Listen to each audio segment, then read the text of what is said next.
Solidão por Perto, Eduardo Costa.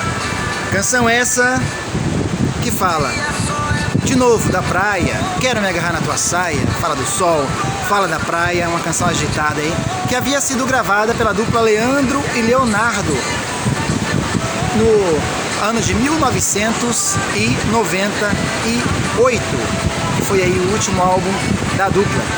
Esse álbum foi lançado do Eduardo Costa, foi lançado em 2008, com 16 músicas, sendo uma delas com a participação da dupla Bruno e Marrone.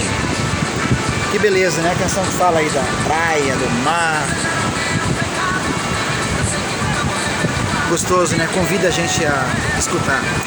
As canções desse álbum foram Melhor ou Pior, Você Foi Atriz, que foi a canção que teve a participação de Bruno e Marrone, que foi lançada em 2008. Teve a canção também Cachaceiro, canção essa que foi lançada em 2009. Teve outras canções como Tem Tudo a Ver. Teve também Cada Dia Te Quero Mais. Teve a Carta. Teve também a canção Melhor ou Pior. Teve a participação aí também de outras canções que abrilhantaram esse álbum, como Eu Aposto, e entre outras. E você, teve esse álbum, curtiu essa época, viveu esse momento? Se sim, compartilha aqui com a gente, conta aqui nos comentários. Um abraço a todos e estamos conectados.